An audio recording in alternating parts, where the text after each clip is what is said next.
napakatindi talaga ang motivation ni Risa Hontiveros para siya po ay tumakbo para sa 2028. Malaki talaga ang ambisyon ni Risa Hontiveros para maging presidente. Ika lang mga kababayan po natin ha. Bago natin puntahan yung mga nag-i-endorse sa kanya, nasa ilang porsyento na po ba itong si Inday Risa, Risa na. Pag sumigaw ka sila, pagkakarinig ko, Sara na eh. Risa na pala. Nasa 0.7% pa lang si Risa Hontiveros. Napakalayo para sa 35.9%. At bakit hindi na lang si Leni Robredo yung kanilang tulungan na iingganyo na tumakbo kasi mas mataas, 16.7% or 15.7%. O kaya si Bam Aquino, o kaya si Kiko na mas mataas naman sa kanya. Bakit si Risa Hontiveros? Anyway, ang nag-endorse ngayon kay Risa Hontiveros ay hindi pa naman yung mga dilawan at pink lawan, kundi yung Akbayot Party List. Akbayot Party ni Risa Hontiveros. Hindi sila para sa bayan, para sila sa bayot. Kaya Akbayot Party List. So sila-sila pa rin yan.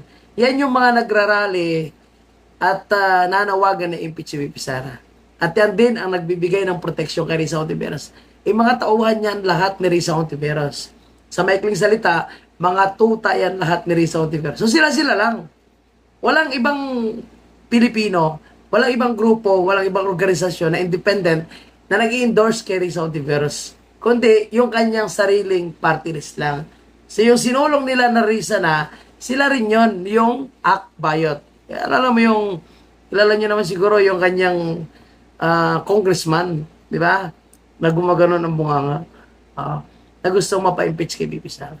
Napakataas yung ambisyon ni Risa. Tandaan natin din, posibleng may pinagtatakban din si Risa Hontiveros. Takot din sila sa Blue Ribbon eh. May insertion din si Risa Hontiveros. Kaya ganyan siguro para sa akin, yung napakatinding motivation ni Risa Hontiveros para siya po ay tumakbo sa pagka-presidente sa 2028. O baka nagdideklara siya ngayon, baka nga naman siya ang kukunin ni Bongbong at i-endorso. Di ba? So kaya siguro pinupush niya ngayon. Pero again, sa ating mga Pilipino, tingnan nyo lang kung sino yung mga nag-i-endorso kay Risa Hontiveros. Anong klaseng grupo sila?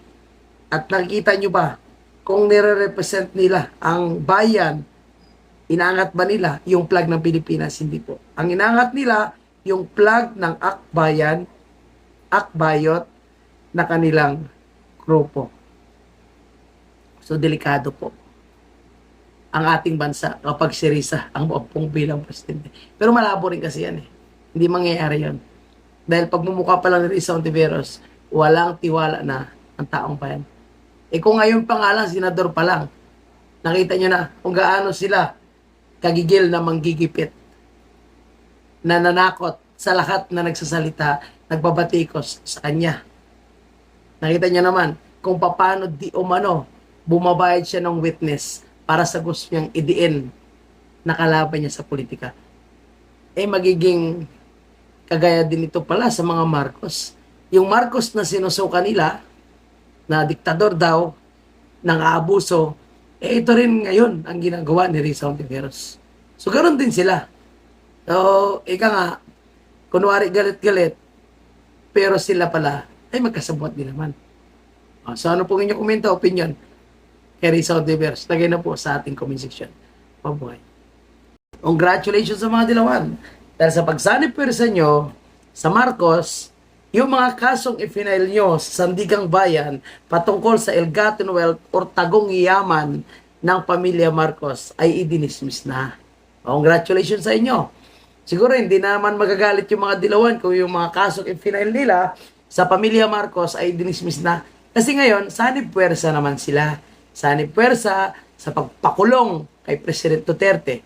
Sanib pwersa rin sa paghahanap at gustong pagpapakulong kay Senator Bato de la Rosa. Sanib pwersa rin sila ngayon sa pag-agaw ng liderato sa Senado dahil gusto nilang pagtakpan ang korupsyon na involved ang pamilya Marcos Romualdez. At sanib pwersa rin sila ngayon para ma-impeach naman yung susunod na magiging presidente natin, si Vice President Sara Duterte. So, congratulations sa inyo. Palagay ko mga kabayan, hindi naman siguro magalit yung mga dilawan dito. So, itong kaso na, alam mo, ilang dekada, halos 3 dekada nilang ipinaglalaban ito, 3 dekada nila na binabantayan ito, abay nasalisihan po sila. Kasi, sa totoo lang, pareho sila nagagamitan eh. So, ginagamit nila ang Marcos para maupo sila at ma-eliminate muna yung matinding kalaban, which is si Vice President Sara. Ang Marcos naman, di ba?